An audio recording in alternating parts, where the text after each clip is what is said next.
Hey everyone, it's Matthew Greenwood here again with New Look Fireside Chat, and it's New Directions. So tonight we're going to have Patrizia Bronzi on. She's a herbalist, traditional herbalist. So I'm sure you guys are going to have lots of questions for her.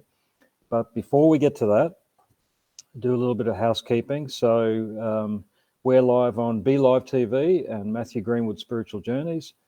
And please, please, please, please, please don't forget to invite your friends and family in if you think that they might be interested in herbalism. And remember, also don't forget to throw in lots of questions for Patrizia, because I'm sure she would love to answer some questions. And it's such a wealth of information, herbalism, particularly about physical health, but not just physical, mental, emotional, and spiritual health. So, so tonight, as usual, if you do ask any questions, then what you'll do is get the opportunity to get a free spirit guide reading, and also what's available online is the ultimate grounding exercise. So tonight, the winner for the free half-hour spirit guide reading is Louise Keys, and she is up in Queensland, I'm pretty sure. So Louise will be getting to you and working out a time when I can do a spirit guide reading for you. Congratulations. So tonight, let's start with a grounding exercise, and we'll get everyone on the same page, on track. And I might just say a quick few hellos. And hey, Kathy, Joanne, good to see you up there. Jasmine, Nick, g'day Nick. And Diane Carr, hey Diane. Edith Waterson, Christine Maidment, hey Christina. Leonie, over in WA. Karen, g'day Karen. And that's all for now. So let's start with grounding exercise. So as usual, just find a nice, comfortable place to sit. And just to begin, close your eyes. And the breath. So important, nice, deep, full breaths. So just to begin, roughly about 3 to 4 seconds in, and 3 to 4 seconds breathing out, and make that breath really full. And so with this breath, know that you're not just breathing in oxygen. This is actually about life force. One of the things that is talked about not that much is how we need life force. We can't do without it. And so that's what spiritual exercises are about. And those breathing processes are about taking in nice, clean life force. So just imagine, as you take that life force in, what's happening? It's feeding the chakra system. It's feeding your whole energy system. But what we're going to do now is do something a little bit more direct with it. So this time, with a nice deep breath in, pulling that life force in, then with the breath out, pushing that life force down through your body, down through your base chakra, your legs, your feet, and then down deep into the earth. And with every breath in, just keep doing that same process until you get a nice flow of energy, which generally relates to tingling in the feet or down through the legs. That tingling is not your legs falling asleep. It's actually life force. It's nice, clean, fresh energy.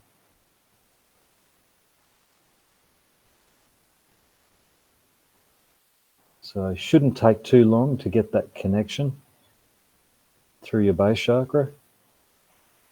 Now, this connection you've got so far is just a surface level of grounding. So we're going to go right down to the deepest part of our energy system, and where it's anchored in the earth is right down at the core of the earth. Yes, our energy system is incredibly expansive. So we are not limited just to a surface level of connection with the earth. All right, so with the next deep breath in, pulling that life force in, and this time with the breath out, drive it right down to the core of the earth. And while you're doing that with every breath, I'll just give you a little bit of info about this earth chakra. So the earth chakra, your earth chakra, is at the core of the earth. Mother Earth has a chakra point down there too, and the two vibrate at the same frequency. That's why this is our deepest connection with the earth. And so if you can imagine, every other spiritual person on the planet has this same deep earth connection. Everyone is capable of getting that earth connection, but not many people are choosing to. So what we're doing is opening up a much deeper connection with the earth. And so as you get a connection with that deep earth chakra, what you should be feeling is anything from a sense of peace, a much deeper sense of peace. Some people have felt a floating. Other people have felt an overall tingling or effervescence.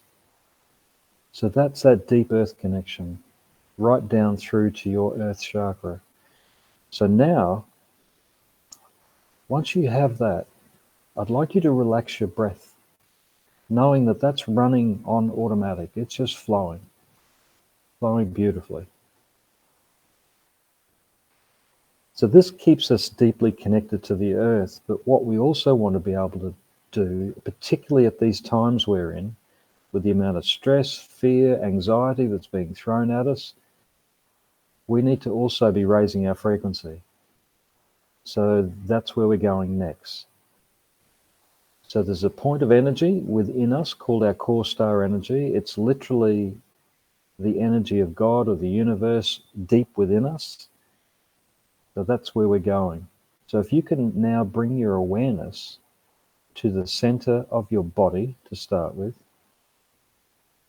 but knowing that we're far more than physical.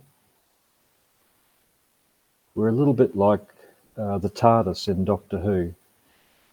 We're a certain size on the outside, but deep within us, hugely expansive. So imagine a whole universe inside of you. And now diving into that universe and going right to the core. At that core within you, within that universe inside of you, there is a high vibrational energy source or a light. You'll either see it, sense it, or feel it. So once you have it, once you've connected with it, you're in the driver's seat. And so what we're going to do is set a series of intentions. First is to begin to expand that light out. Imagine that light pouring up to the surface, to your physical body. Imagine it expanding out from deep within you and then connecting with your physical body.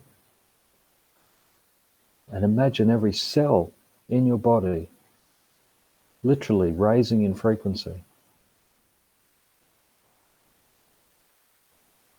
This has a huge ability to calm your energy and to push anything of a negative nature out of your body. Once you have that, now beginning to expand it out beyond your physical body, out into an area about 3 to 4 meters out in all directions.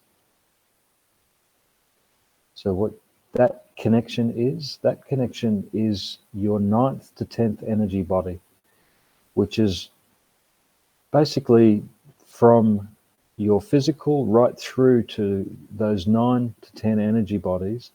This is your life here on this planet and verging into your galactic connection.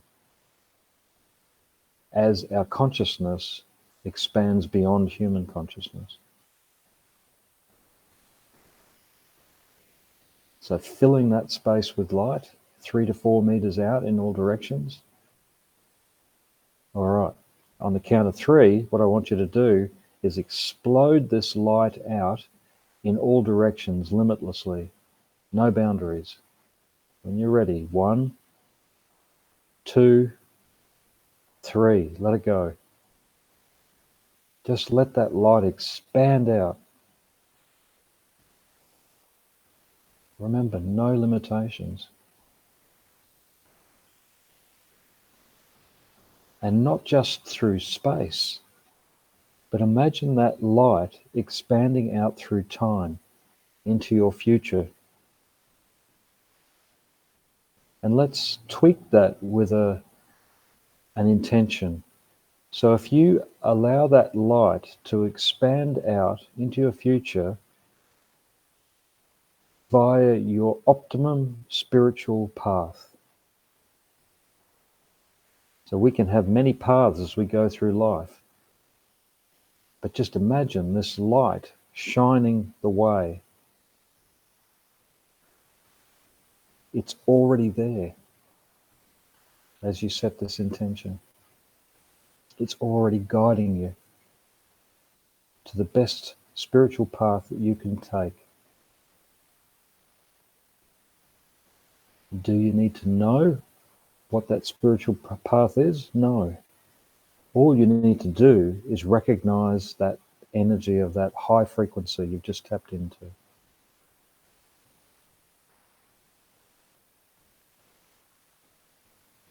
And as you do that, allow it to be. Don't put any constraints on it. Just let that open your life up to the best potential that you can be.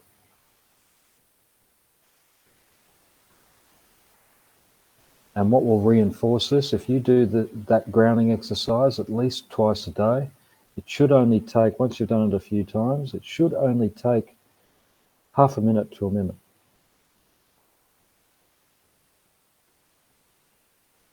That repetitive spiritual exercise reinforces your grounding and you running at a much higher frequency. Cool, guys. Well, hope you all enjoyed that one. So when you're ready, you can bring your awareness back to your physical body and just gently settle and allow yourself to come back, opening your eyes when you're ready. I'm just going to say a few more hellos. Hey, Sarah Filmer, Natasha Heading, and Christina Van Meter. Hey, Christina. Michael Gold. We've got Alison Barford, Alison Coles. And anyone else? No, there we go. All right. Now, this is where we're going to be introducing Patrizia. So Patrizia is a herbalist, and I've known Patrizia for some time now. I send a lot of my clients to her because when I'm doing shamanic work, I see guides around people, and quite often many of the many of the clients I see have a connection to, particularly the women, have a connection to herbalism or plant medicines. And I direct them off to Patrizia because she runs courses. So whenever you're ready, Patrizia, you can come on in and we'll just see if she's there. Hopefully she's going to come in. So hi, Matthew. It's your producer here. Yes. Hey, we seem to have lost Patrizia. Oh, no. So maybe you could. I'm going to see if I can find her. Okay. Give me Give me a few minutes, okay? So All right, I'm sure you'll find something. I'll fill in. I'm Okay. not going to talk about herbalism, but I will talk about the scenarios that I come up with before I do send people off to Patrizia. So, because Patrizia is a herbalist, of course, this is really the alternative to going to a normal GP, mainstream GP. And so plant medicines have been used for, look, not just thousands, but millions of years. And what happens when, quite often, particularly with healers, when they come to see me, and particularly female healers, more often than not, there's a female guide with them, generally a medicine woman. And look, people have generally about 6 or 7 guides. Oh, here she is. She's here. Just had to press the camera button. Okay. I could hear you. Well, hi. How are you, Patrizia? I'm good, thank you. And thank you for inviting me on your Fireside Chat. Oh, a pleasure. It's a pleasure having you on board. One big question I'd love to ask you is what got you into herbalism, and how do you work with that? Okay. I did not set out to be a herbalist, a medical herbalist. Motherhood is what drove me. Okay. And coincidentally enough, I was working on a herb farm in Wollonga for a lady called Joan Ridley, who was known as the Herb Lady. Mm-hmm. This was back in the late 80s. And Joan had a beautiful herb garden, and she was growing herbs, culinary herbs for chefs. And I was one of her pickers. Mm. So I was already with the plants, but I hadn't joined the dots. And my daughter, at the time, she was about 3. Okay. And I'd only just had another child, and she just had ongoing ear infections. And I can only describe it as a sense of inadequacy as a mother. I just felt so inadequate, all I had was go to the doctor, antibiotics, and nothing else. And I started to question that because she wasn't getting better. If anything, she was starting to get worse. So I guess being amongst the plants was definitely awakening something in me. And then I heard Dennis Stewart on the radio. And because after we picked the plants every morning, we'd sit down and have a cup of tea, and Joan liked the ABC radio in the background. And time just stopped as soon as Dennis spoke, and he spoke something that was true to me.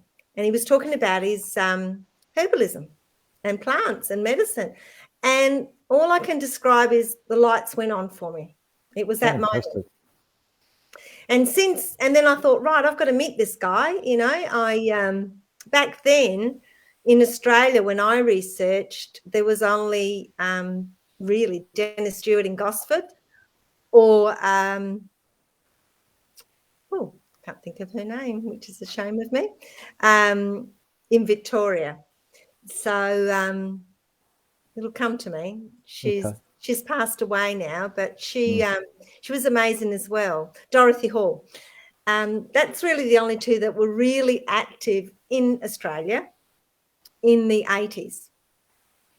And for some reason, I was just drawn to Dennis Stewart. And I went and I did his course. No intention of, going down the path of being a professional medical herbalist, not at all. Actually, I took a long time to finish the course. But it awakened something in me, and it was a passion. And from back in 1990, it took me about 6 years, and I was up and running and decided to open shop. So that's sort of what got me into it. Fantastic. Yeah. The traditional part, I think, just comes from my childhood, the childhood I had, and, being brought up in a little tiny village overlooking the Swiss Alps. Life was extremely simple there, from what I remember. And so I was just drawn back, and I just followed my path, I guess, and it led me to here. But that's my passion. You know, my passion is the roots of traditional herbalism. Beautiful. Yeah. And how do you work these days? How do I work? and where do you work from? Well, I work from my residential places, one in Port Noarlunga South and one in Kangaroo Island in Vivon Bay. Port Noarlunga South has the herb garden. The clinic is separate from my residential home. It's at the back of the herb garden, and it works really well for me because it's the plants. You know, if you practice traditional herbalism, you need to have that connection with plants. And a big service that I feel I am asked to do is to actually introduce people to their medicine, their plant medicine. Some people are not interested. I do come across some of those, and that's fine. But a lot of people that come to me want to meet the plants. They want to see what they're taking.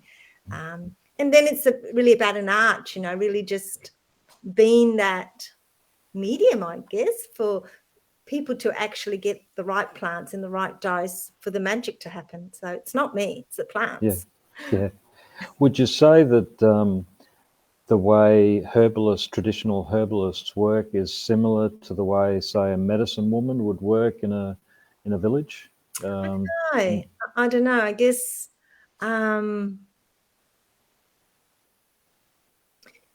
there's challenges in today's times, but traditional really implies the old way of using herbs.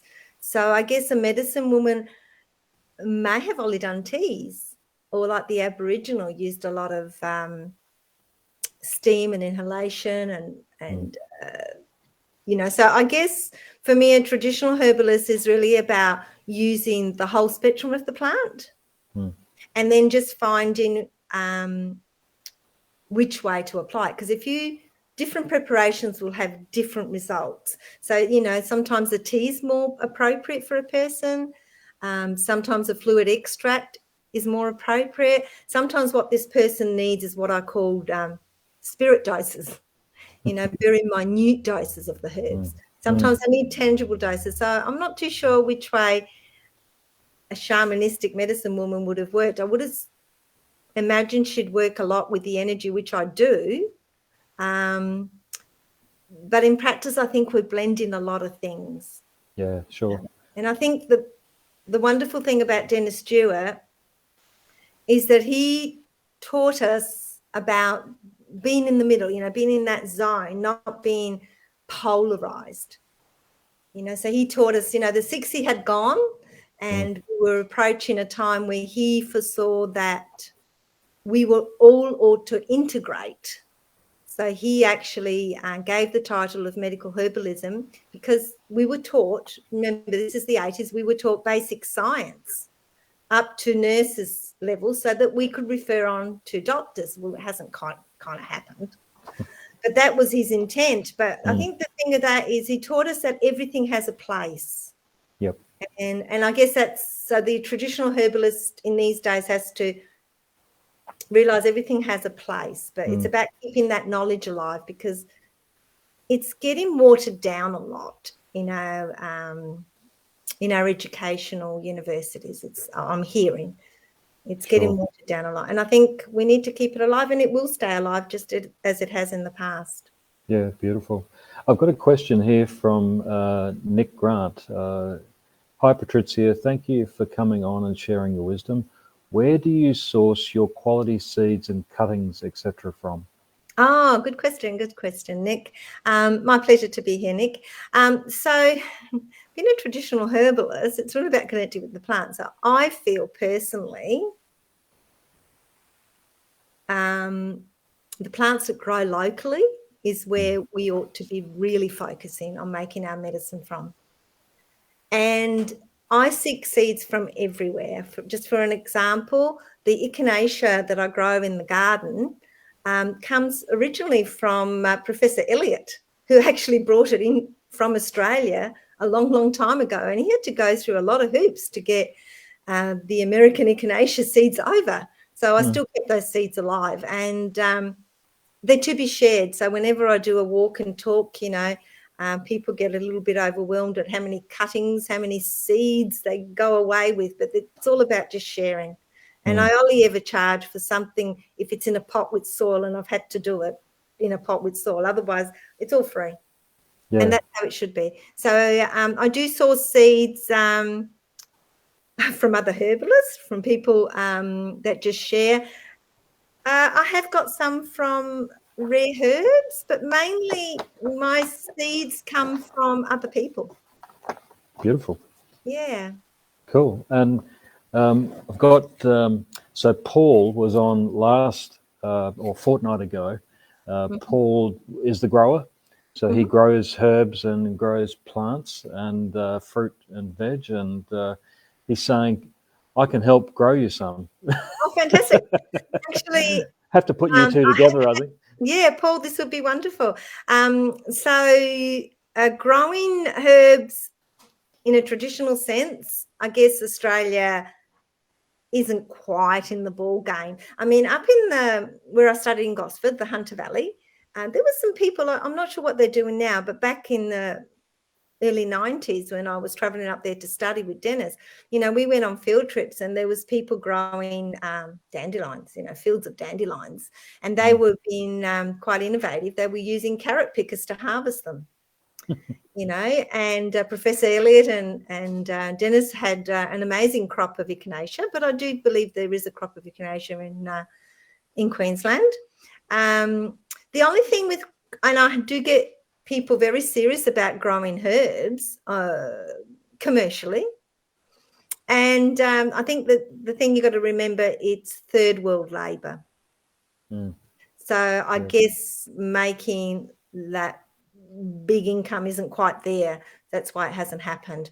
But as far as how I go about it, being Italian, I think Paul can relate. I don't waste anything in the garden. So if it's useful, if I have a need, I dry it, I bottle it, I make tea blends, I make my own fluid extract. We still can in this country, which is fantastic, and tinctures. My birth country in Italy and other countries in Europe have lost that privilege. A lot of people don't realise that. Sure. We really want to hang on to that. Why would that be? Why would they have lost that? We've lost the privilege of a herb. Well, for a start, I wrote an article many, many years ago. I visited Italy and I met up in Milan with some very reputable sources. It was Dr. Mirella, who ran the SISTE, which is the Herb Society in Milan for the Italian Herbalist, and Michele, who wrote Herbalist Domani, which is tomorrow's herbalist. So they were very well-to-do in the know people, and that's where I got my information, because I do still speak Italian. And I wrote an article, and it's called An Insight into the Italian Herbal System. It's a little bit old, but it gives a bit of a glimpse. So basically they lost it 30 years ago now. Legislation went through and they didn't realise it was going through, so they were a bit sneaky about it all. And what they lost is the privilege for a herbalist to practice. In my article, I called the Italian herbalist a glorified botanist. And that concerns me. So basically, in Italy, you still go to university to study, but you are not allowed to make your own medicine. You are not allowed to dispense because you have to be a pharmacist. And you are not allowed to formulate because you've got to be a pharmacist. And by no means are you going to prescribe, because that's a doctor. So I met and stayed with a lady who was a herbalist, and she was studying to be a doctor just so she could do it legally. Wow. That article is a little bit of an insight. And I think that's a real crying shame. Dr. Marinella practically fell off her perch when I told her, that legally I could, but it was restricted to my own clients based on trust. And I guess the thing is, there's not many people that are doing it. We are very lucky then over here. Yeah, I mean, there's just not many people that are doing it because there's more money, running a really full-time, busy clinic and just buying all your off-the-shelf brown bottles. But that's not me, because I feel that connection with the plants is to keep that alive is really important. And, you know, some of my colleagues admire me for doing it, but I admire them because they're doing other things that are just as important. So like I said, it's about everything has a place. And my place, I guess, is getting people to reconnect with their plant medicine on a really spiritual connection. And I think, Matthew, the beautiful meditation that you took us through, you know, connecting to the heart chakra, well, that's basically where you've got to get to be able to get that direct information from plants. Exactly, yes. Yeah. And to me, that's the meaning of a traditional herbalist. Beautiful. You connect with the plants, you're getting it straight from the source. Yeah. And then you make sure that your intellect supports your intuition. Good. That sounds beautiful. I've got, so just back to Paul. One thing I know with Paul is if you do want something unusual grown, he seems to be able to grow anything. Oh, fantastic. And whatever he grows looks like it's on steroids. So he's just got a knack, and I know he has spiritual help with that too. I will have to meet Paul, and I will have to give some of my plants that I'm not having much success with. There you go. Okay. Like I got one in. Now, where did I get this one in? Genistoma. I got that in. I was so excited. I bought 2 of them. They weren't cheap. Now, where did I get that? It was on the internet. I can't remember exactly where I got it. I looked for it. I thought, oh, my God, I can actually buy the plant in Australia. How awesome. And one died. Oops. And the other one growing quite profusely in a pot because I don't dare put it in the ground just yet. And it's just not liking the cold weather at all. So I'm just hoping it'll come back. But I'll definitely, if it survives, we'll pot a little one up, and I'll meet you, Paul, and I will gift it to you and hope you can grow lots of it because it's a gem of a plant. Well, that sounds like a good challenge for him. Now, I've got Adair. She's actually asked, and this really crosses over with something you've already said. How do you make the diagnosis of what herbs to use, and do you have to have a medical background knowledge? Well, how do I make the diagnosis? Observation is a really big one, and intuition. But for me, I have learned that your intellect supports your intuition, not the other way around. So, you know, I have that intuitive hunches. You know, the herbs are constantly talking to me. With some clients, they just flows, you know, it's like, oh my God. And others, it's just a bit disjointed. So, you know, sometimes I even have to take the person out in the garden, you know, I really can't work out which plants are for you. Would you want to just step out in the garden? And then instantly, you know, it'll happen. But most of the time, the plants are very cooperative in my clinic. And then it's just a matter of having that knowledge about the plant, really getting to know the plant, all its little personalities, the characters, the energetics of it, and getting to know the client or the person that I'm being of service to, and going, yeah, this really ticks the boxes. I reckon this is for you. And then just twigging it. You know, making up a formula, twigging it, and sometimes it's only a single one. Do you need a medical background? It's good to have some understanding. I mean, first of all, do no harm. So it's, you know, you can't just dive in and, you know, throw anything in the bottle or in your teapot. So it's good to have an understanding. A medical background is useful, but as long as it doesn't interfere, because sometimes very well educated intellectual medical people struggle to just get the basics. You know, the basics is get out in the garden, do your beautiful meditation, connect with the plant from your heart center, and let it guide you. Because I've got so many wonderful stories, you know, when I wasn't listening to plants, you know, and they were basically screaming at me, you know, I'm here, I want to help you. When are you going to listen? When are you going to do something? But then it's about, you know, getting that and then taking it to the next level. Okay, you're not poisonous. Oh, my God, you do all this. It's exactly what I need. You know, having those And that's what I mean by letting your intellect be the slave to your intuition, which is what Einstein often said, and I love that quote. So yeah, I hope that answers your question, Adair. If it doesn't, yeah, I'm sure it does. That was very full answer. Alison Coles is just, I think it's more of a statement than anything else. Oh, I love this. Great to see real traditional herb medicine is alive and well. And Adair's got another one, and it is crossed over a little bit with what we've already said. Is there a place for mainstream medicine to sit alongside of herbal medicine? absolutely. How would they work together, and do they need to? Absolutely. It really is, and that was Dennis' foresight. So, sometimes I've been told to be a little bit careful how I use my medical herbalist title, but that is what's on my piece of paper, medical herbalism.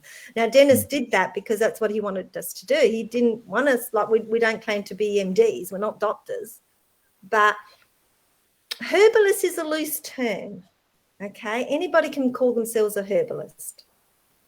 And I guess Dennis wanted to define, because, somebody who paints herbs can call themselves a herbalist. Someone who's a gardener can call themselves a herbalist. But he wanted to define someone who'd had good training in using plants as medicine.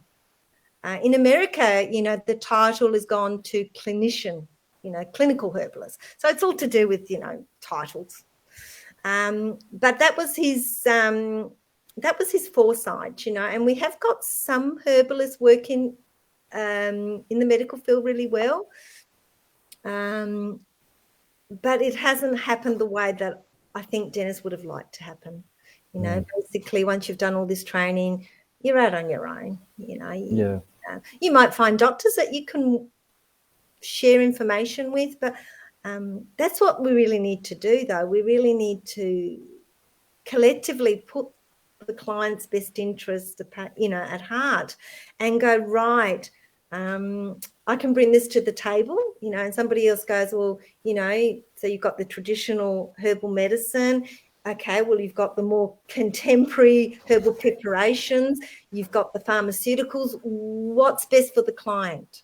The thing with pharmaceuticals, they do have their place, and the thing is to understand how to use them correctly. There's a lot of misuse, and some really, really amazing doctors, I feel for them, because that's the only tools they have. That's the only thing they have to offer.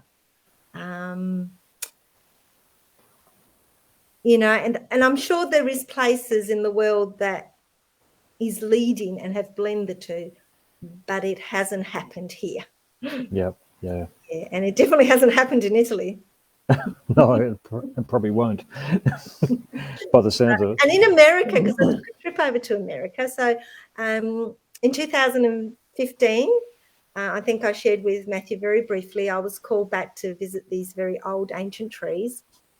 And I listened to them, and it was time to start my family herbalist course.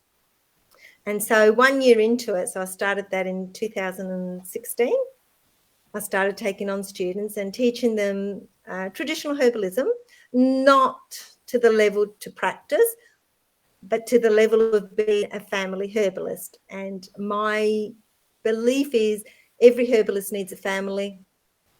Every family needs a herbalist, and our community needs many. And it's basically to keep that knowledge alive.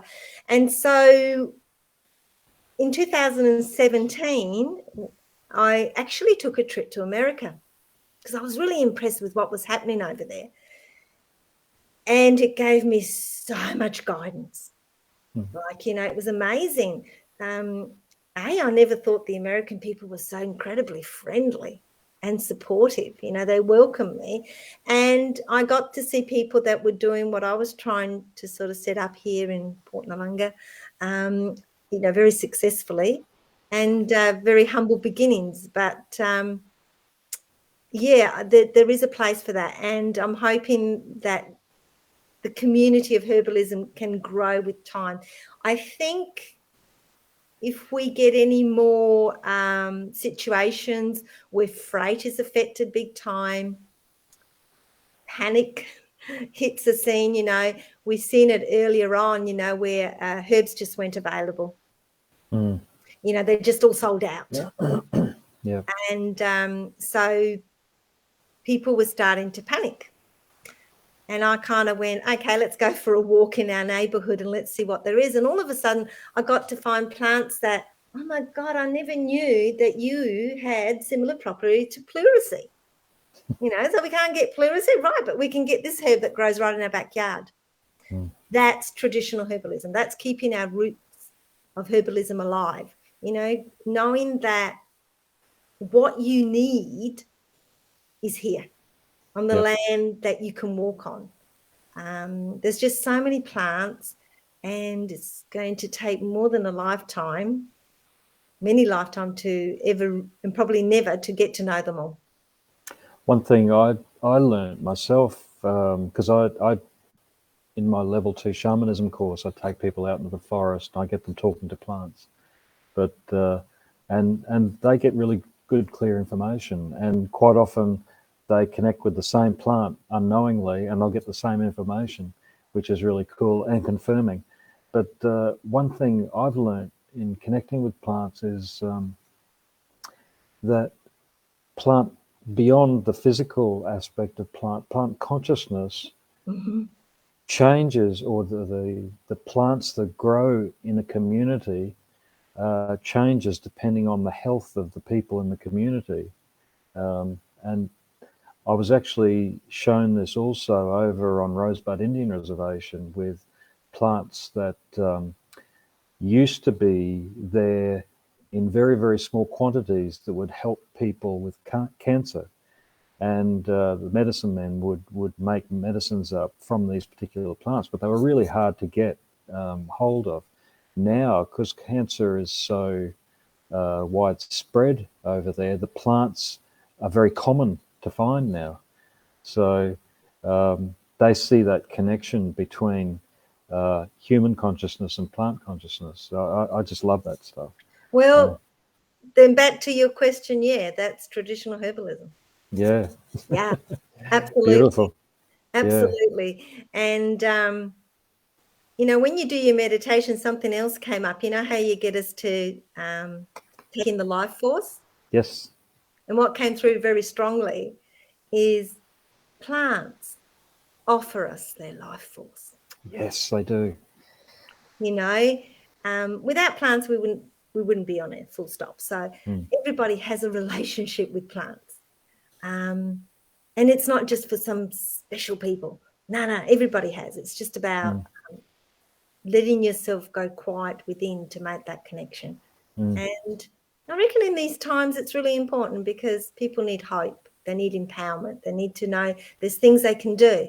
Or go out into the green world and find your medicine, find your solution to heal, no matter what's thrown at us. Beautifully said. And so it is really important.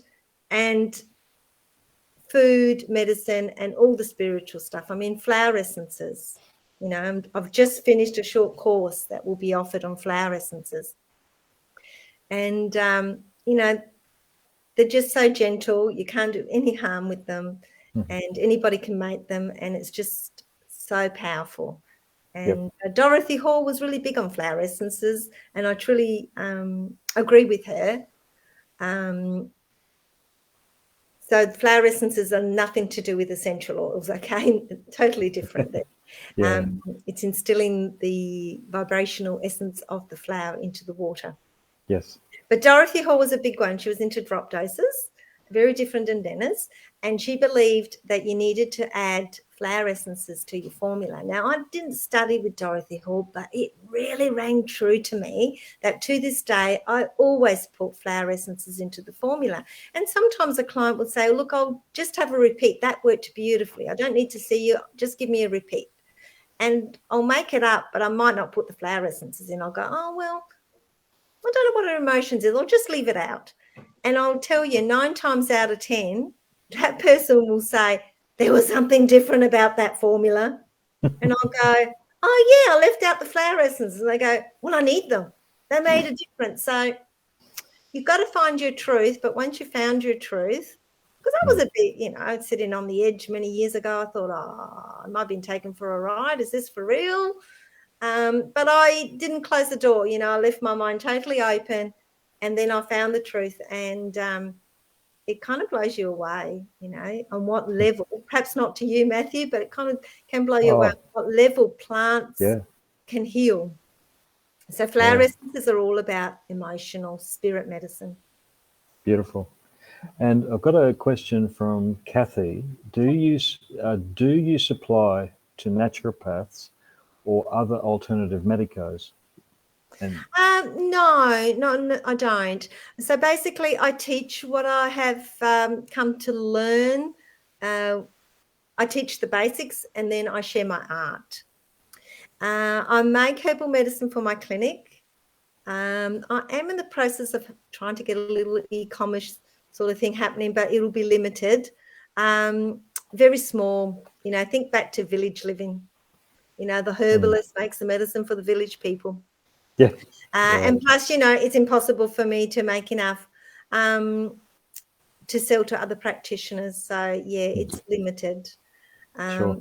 There is some people that make some excellent medicine, but I guess it's that local organic stuff, the stuff that you grow. Or when I wildcraft, you've got to be so careful in South Australia because they spray everything.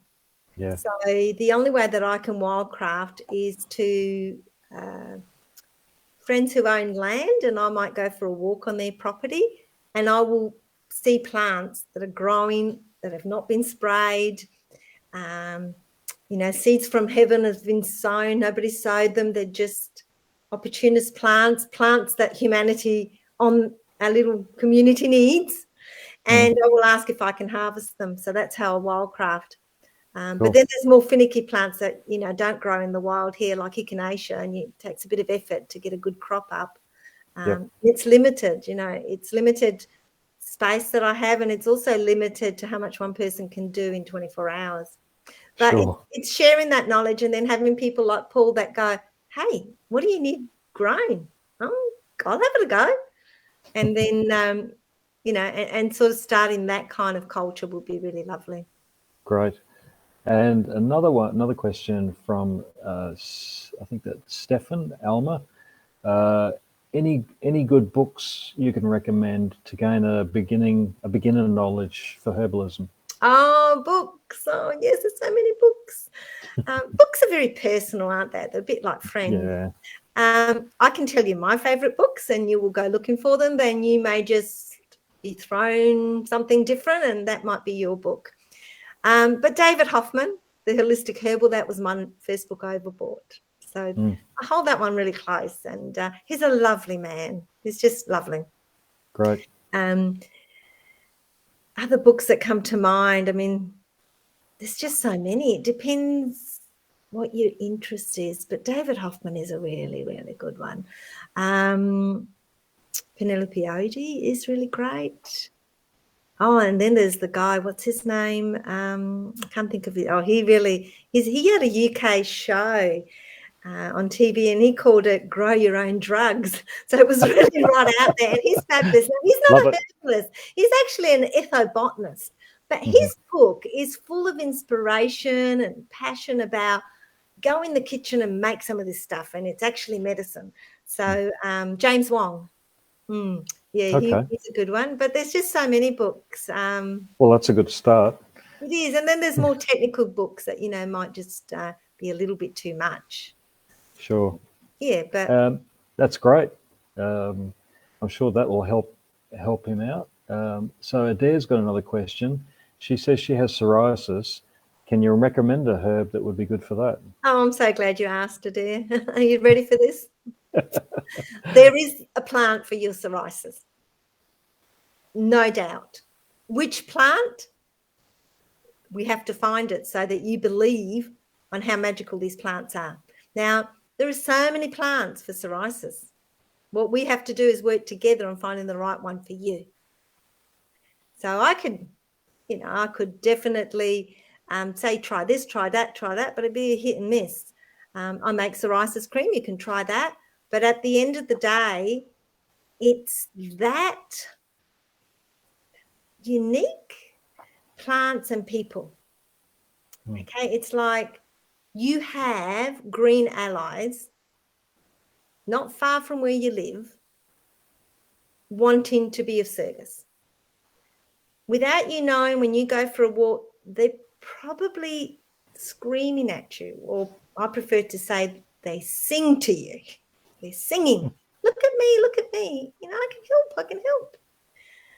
And they're the ones that you want to start having as a tea, or as so fluid extract liquid is preparations made with alcohol, and alcohol extracts different things from plants, so just different levels.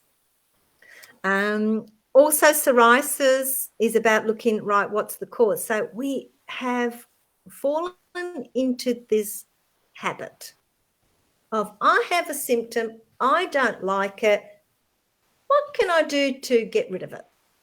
Well, it's more like, what's the cause of that symptom? What is the body trying to tell you? You know, to get rid of that psoriasis, what else do you need to do? You know, and what emotions are connected with it? You know, so we can give you a quick fix, or we can send you, support you on your healing journey to find the source of your psoriasis. And what we do know about when the skin comes into play, it's because you usually, and not always, so every person's different. Usually it's because you're eliminating organs under stress. Okay, it's a bit like your rubbish bins are full, and we're not able to empty them quick enough. So the skin comes into play, because the skin is a big detoxifying organ. Okay, so that's one of the main causes of skin problems, whether it's psoriasis, eczema, whatever. The other one is the nervous system. And then there can be food sensitivities, compromised immunity, you know, possibly even a drug that you had so long ago that you've forgotten, that it caused that imbalance in your body, and so the body's not coping, and so the skin's breaking out. Sometimes it's genetic. And if it's genetic, it's not like, oh my God, there's nothing I can do about it. Well, there is. It's called learning how to manage your predispositions. So I'm hoping that answers your question. I think Adair said before, she told us that she was coming down to South Australia in a few weeks. So maybe she could make an appointment with you. I'd love you to come and visit my garden. Let's see what plants start singing as soon as you walk through the corner. Good and idea. If you're unaware, I will tell you, you know, come and have a look at this. And then I don't know, there's just a body language that happens with plants. You know, for me, plants are like dear friends. You know, somebody said to me, it was a beautiful comment. They said, you connect with plants the way people connect with their dog. Never had a dog. Yep. But I don't know. Got plants. Yeah, but when you come across the plant that you're meant to spend some time with, for me, it's like that feeling of falling in love. And I know you might think, oh, that's a bit much. No, it is. It's just that you get that feeling. You just found this new friend, new love, and now you're just going to get to know it. And yeah, and I think sometimes just knowing and having just some really good close plant friends, rather than have so many that you don't know, is a lot more valuable. And for me, it's the garden. Yeah. You know, beautiful. Yeah, it's the garden. Well, it's been a great evening. We've got lots and lots and lots of questions here, but we've run out of time. Maybe we can get these questions to you and you could answer them at another time. Yeah. So with my time in the garden, with my time in the clinic, with my time of making courses and running them, and not to mention I'm about to become a nonna for the 5th and 6th time, because my daughter's beautiful. I'm going to be just a little bit busy, but I'll do my best. Absolutely. Yeah. But really appreciate. I think what this has shown us is there's room for you to come back again. So my pleasure. But, you know, it's like I said to Matthew, a bit out of my comfort zone because I really love to see my audience. And I really like to know whether you're all falling asleep on the other end. Well, not by all the questions.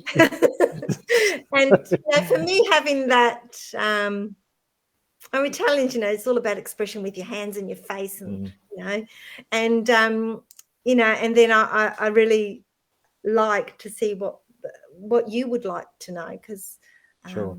my passion is plants. So just get me talking about plants, and then just you know, ask questions about what you'd like to know. Yeah.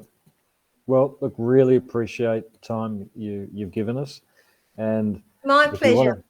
if you wanted to, did you want to put your phone number up? Let us know your phone number. Sure. The best way probably is also to email me.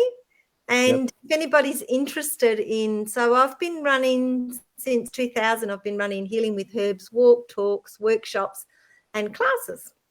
And so there is a couple of walks coming up in my garden. Numbers are small. I just do 6 at a time. And there'll be seeds and seedlings to give away. But I take you through my garden and I introduce you to the plants, and I talk to you about, you know, what these plants can help you with. So that's coming up in the next week or so. But the best way is just to email me. So it's I think you can all see my name, because that's the bit you got to get right. So it's patricia@patriciabronzi.com. So if you email me and just say, look, can you put me on your emailing list, I will let you know the next workshops I'm running, or the course that's coming up, the flower essence therapy course that's coming up. Yeah, and that way, and believe you me, I will not be spamming you. You won't hear from me very often. I'm just too busy. But when I've got something running, I do put it on Facebook and patriciabronzi.com, which is down at the moment. I'm seeing why is it down, and that's the natural therapy pages that I've just linked as a web page. Okay. Well, thank you once again. And thank you, Matthew, and to everyone who's really on great. the other side that I can't see. Thanks, Patricia. Bye for now. Bye, ciao. And there we go. Thank you very much, Patricia. And look, just to finish off, guys, I was just going to share what I have coming up over the next couple of months. So I do have a drum making workshop coming up this weekend, which is full. I've got a level 1 shamanism workshop coming up on the 9th and 10th of October. I've had a few people wanting to know about that one, so that's definitely coming up. And level 2 shamanism coming up on the 13th and 14th of November. And look, I'm sure that we're going to have Patricia back again. And who I do have coming up very soon, I'm just trying to get a Wednesday night that will suit her, is someone that is building her own earth ship. So this is a house that's built out of all kinds of things, but it's all natural products and very eco-friendly. And believe me, a lot cheaper than a normal house to build. So for those that feel like they can't afford to build a house, but do have some money, this may be your answer. So we'll be bringing Amy on board, hopefully in the next couple of weeks. So thank you again, guys, for being here. It's been great, all the questions. Sorry we couldn't answer them all, but it was really good to see you on board. So hope you have a great week and a great weekend. Stay safe, and we'll see you next Wednesday.